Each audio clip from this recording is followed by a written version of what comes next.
Welcome back to clean news Rajasthan. चलिए देखते हैं राजस्थान की 15 फटाफट बड़ी खबरों को। रक्षाबंधन पर सीएम भजनलाल और राज्यपाल समेत कई नेताओं ने दी शुभकामनाएं। रक्षाबंधन के पावन पर्व पर राजस्थान के मुख्यमंत्री भजनलाल शर्मा, राज्यपाल और कई राजनीतिक नेताओं ने प्रदेशवासियों को शुभकामनाएं दी।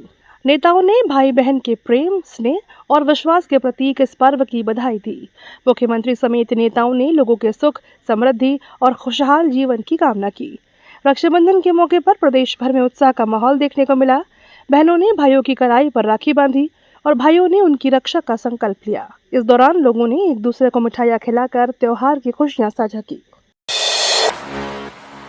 राजस्थान हाईकोर्ट का बड़ा फैसला, दादा की जमीन पर पोते का जन्मसिद्ध हक नहीं।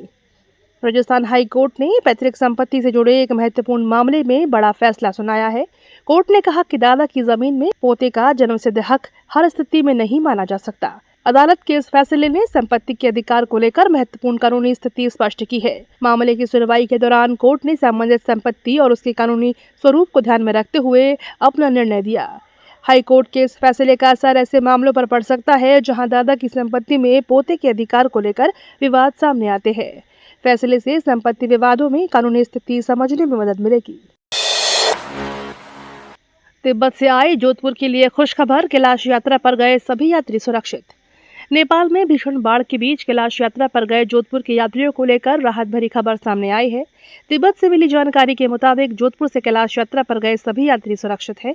बाढ़ के कारण नेपाल में कई इलाकों में हालात बिगड़े हुए हैं और यात्रियों की सुरक्षा को लेकर परिजन चिंतित थे। अब सभी यात्रियों को सुरक्षित होने की सूचना मिलने के बाद परिजनों ने राहत की सांस ली है। प्रशासन और संबंधित एजेंसियां भी यात्रियों की स्थिति पर नजर बनाए हुए हैं। राजस्थान में हर माह होगी स्कूलों की रैंकिंग, कमजोर स्कूलों को मिलेगा रेड स्कूल टैग। राजस्थान के सरकारी स्कूलों की शिक्षा व्यवस्था अब हर माह रैंकिंग के जरिए परखी जाएगी। विद्यार्थियों की उपस्थिति, सीबीए परिणाम, अधिकारियों की विजिट, शिक्षकों द्वारा डिजिटल टूल्स का इस्तेमाल और स्कूलों की मूलभूत सुविधाओं समेत 6 पैमानों पर जिला और स्कूलों का प्रदर्शन मापा जाएगा। इसके आधार पर मासिक रैंकिंग जारी होगी। बेहतर प्रदर्शन करने वाले स्कूलों को प्रोत्साहित किया जाएगा। लगातार खराब प्रदर्शन करने वाले स्कूलों को रेड स्कूल टैग दिया जाएगा। शिक्षा विभाग का लक्ष्य निगरानी और जवाबदेही बढ़ाकर सरकारी स्कूलों में शैक्षणिक गुणवत्ता और विद्यार्थियों की सीखने के स्तर में सुधार लाना है। 12 में मानसून की पहली बड़ी तस्वीर, हिंगलाट बांध ओवरफ्लो, लहासी से पानी छोड़ा। 12 में मानसून की बारिश के बीच बांधों में पानी की आवक लगातार बढ़ रही है। जिले के हिंगलोट बांध के ओवरफ्लो होने की तस्वीर सामने आई है। वहीं लहासी बांध से 530 क्यूसेक पानी छोड़ा गया है। बांधों का जलस्तर बढ़ने से आसपास के इलाकों में प्रशासन की निगरानी भी बढ़ गई है। मानसून की पहली बड़ी तस्वीर ने क्षेत्र में अच्छी बारिश की स्थिति को सामने रखा है। आने वाले दिनों में अगर बारिश का दौर जारी रहा तो जल भराव और जल निकासी की स्थिति महत्वपूर्ण हो सकती है। प्रशासन बांधों के जलस्तर और पानी की निकासी पर नजर बनाए हुए है। दिल्ली मुंबई एक्सप्रेसवे पर मुकुंदरा टनल की दूसरी ट्यूब शुरू, ट्रैफिक का ट्रायल जारी। दिल्ली मुंबई एक्सप्रेसवे पर मुकुंदरा टनल की दूसरी ट्यूब भी शुरू की गई है। फिलहाल इसमें ट्रैफिक का ट्रायल किया जा रहा है। दूसरी ट्यूब शुरू होने से इस महत्वपूर्ण मार्ग पर यातायात व्यवस्था को बेहतर बनाने में मदद मिलेगी। ट्रायल के दौरान वाहनों की आवाजाही और टनल की व्यवस्थाओं को परखा जा रहा है। अधिकारियों की निगरानी में ट्रैफिक को टनल से निकाला जा रहा है। ट्रायल सफल रहने के बाद दूसरी ट्यूब को नियमित यातायात के लिए खोले जाने की दिशा में कदम बढ़ाया जाएगा। उदयपुर कोलकाता शालीमार एक्सप्रेस अब कोटा होकर सप्ताह में 2 दिन चलेगी। उदयपुर से कोलकाता के बीच चलने वाली शालीमार एक्सप्रेस को लेकर यात्रियों के लिए अच्छी खबर है। अब यह ट्रेन कोटा होकर सप्ताह में 2 दिन चलेगी। ट्रेन के संचालन में बदलाव से कोटा और आसपास के यात्रियों को बेहतर रेल कनेक्टिविटी मिलने की उम्मीद है। उदयपुर और कोलकाता के बीच सफर करने वाले यात्रियों के लिए भी यह सुविधा महत्वपूर्ण होगी। सप्ताह में 2 दिन ट्रेन उपलब्ध होने से यात्रियों की यात्रा की योजना बनाने में आसानी होगी। रेलवे के इस फैसले से यात्रियों के साथ व्यापार और पर्यटन से जुड़े लोगों को भी फायदा मिलने की संभावना है। राजस्थान निकाय चुनाव में सीधा मुकाबला नहीं, 309 निकायों में दिलचस्प जंग के आसार। राजस्थान के आगामी निकाय चुनाव इस बार कई मायनों में दिलचस्प होने वाले हैं। प्रदेश के 309 निगरीय निकायों के करीब 10,000 वार्डों में चुनावी मुकाबले के समीकरण बदलते नजर आ रहे हैं। कई वार्डों में मुकाबला सीधे 2 प्रमुख प्रत्याशियों के बीच होने के बजाय बहुकोणीय हो सकता है। स्थानीय मुद्दे, प्रत्याशियों की व्यक्तिगत पकड़ और राजनीतिक दलों की रणनीति चुनावी नतीजों पर असर डाल सकती है। टिकट वितरण के साथ ही कई जगह बगावत और निर्दलीय उम्मीदवारों की भूमिका भी अहम हो सकती है। स्थानीय मुद्दे, प्रत्याशियों की व्यक्तिगत पकड़ और राजनीतिक दलों की रणनीति चुनावी नतीजों पर असर डाल सकती है। टिकट वितरण के साथ ही कई जगह बगावत और निर्दलीय उम्मीदवारों की भूमिका भी अहम हो सकती है। ऐसे में इस बार निकाय चुनाव में हर वार्ड का मुकाबला अलग कहानी लिखता नजर आएगा। राजस्थान के 5 thermal power plant critical, Kota thermal की 2 यूनिट बंद। राजस्थान के बिजली घरों में एक बार फिर कोयले का संकट गहराता नजर आ रहा है। राज्य विद्युत उत्पादन निगम लिमिटेड के 7 थर्मल पावर प्लांटों में निर्धारित नॉमिनेटिव स्टॉक का औसतन केवल 23% कोयला बचा है। इनमें 5 प्लांट क्रिटिकल श्रेणी में पहुंच चुके हैं। कोटा थर्मल पावर प्लांट की 2 यूनिट बंद होने की जानकारी भी सामने आई है। कोयले की कमी का सीधा असर बिजली उत्पादन पर पड़ सकता है। ऐसे में बिजली घरों के लिए पर्याप्त कोयले की उपलब्धता बनाए रखना बड़ी चुनौती बन गया है। अब निगाहें कोयला आपूर्ति और स्टॉक में सुधार पर टिकी हैं। राजस्थान में जल जीवन मिशन के दावे की खुली पोल, 50% परिवारों को जल कनेक्शन नहीं। राजस्थान में हर ग्रामीण परिवार तक जल से नल पहुंचाने के दावों पर सीएजी रिपोर्ट ने सवाल खड़े किए हैं। रिपोर्ट के मुताबिक राज्य के 50% ग्रामीण परिवारों के पास अभी भी नल कनेक्शन नहीं है, यानी बड़ी संख्या में परिवार योजना के लाभ से वंचित है। जल जीवन मिशन के तहत ग्रामीण इलाकों में घर घर नल कनेक्शन पहुंचाने का लक्ष्य रखा गया था, लेकिन सीएजी की रिपोर्ट सामने आने के बाद योजना के क्रियान्वयन और सरकारी दावों को लेकर सवाल उठ रहे हैं। रिपोर्ट में सामने आए आंकड़े राजस्थान की योजना की वास्तविक स्थिति को लेकर महत्वपूर्ण तस्वीर पेश करते हैं। निकाय चुनाव टिकट से पहले भीलवाड़ा बीजेपी में बगावत, महिला पदाधिकारियों ने खोला मोर्चा। नगरीय निकाय चुनाव में टिकटों की घोषणा से पहले ही भीलवाड़ा में भाजपा की अंदरूनी कलह खुलकर सामने आने लगी है। कपड़ा नगरी में भाजपा की महिला पदाधिकारियों ने पार्टी के खिलाफ मोर्चा खोल दिया है। टिकट को लेकर पार्टी के भीतर असंतोष के सुर तेज हो गए हैं। चुनावी मैदान में उतरने की तैयारी के बीच नेताओं और कार्यकर्ताओं की नाराजगी ने भाजपा के सामने नई चुनौती खड़ी कर दी है। टिकट वितरण से पहले ही बगावत के संकेत मिलने से पार्टी संगठन में हलचल बढ़ गई है। अब सभी की नजरें इस बात पर है कि भाजपा नेतृत्व असंतुष्ट नेताओं और कार्यकर्ताओं को कैसे साधता है।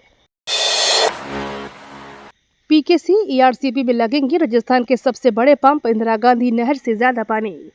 राजस्थान में पीकेसी ईआरसीपी परियोजना के तहत जल परिवहन को लेकर बड़ी तैयारी की जा रही है।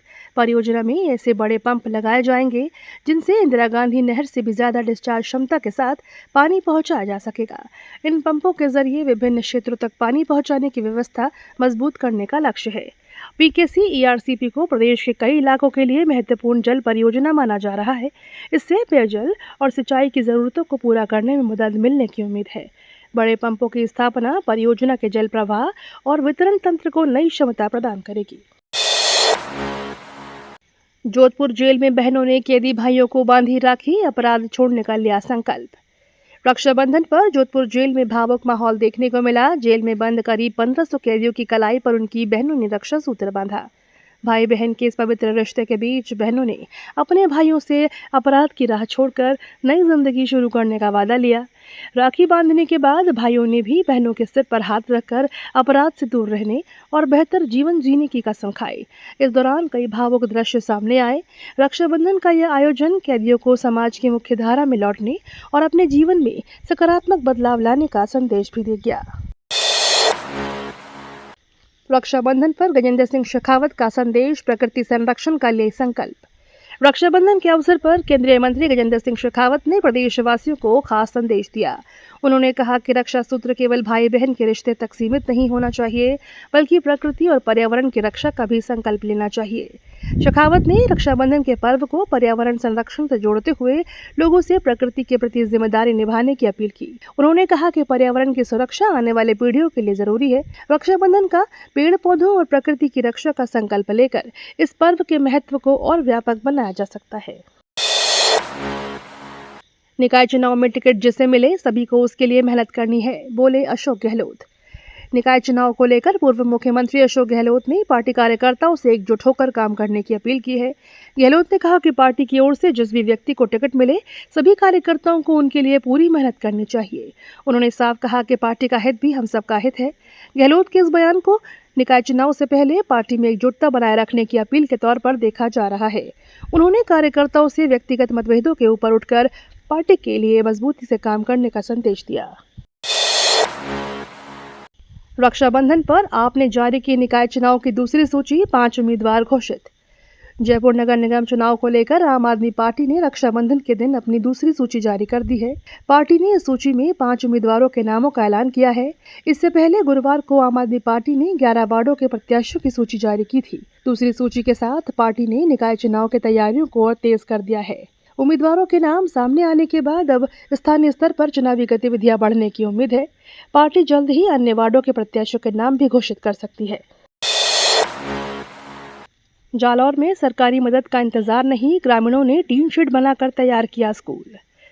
राजस्थान के जालौर में ग्रामीणों ने सरकारी मदद का इंतजार किए बिना एक मिसाल पेश की है।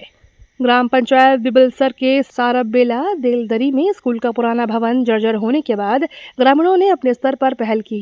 पुराने भवन को गिराकर ग्रामीणों ने टीन शेड का स्कूल तैयार कर दिया। उनका उद्देश्य बच्चों की पढ़ाई को प्रभावित होने से बचाना था। स्कूल भवनों की बदहाल स्थिति को लेकर चल रही बहस के बीच ग्रामीणों की यह पहल सामने आई है। सीमित संसाधनों के बावजूद ग्रामीणों ने सामूहिक प्रयास से बच्चों के लिए पढ़ाई की व्यवस्था सुनिश्चित की और शिक्षा के प्रति अपनी जिम्मेदारी दिखाई।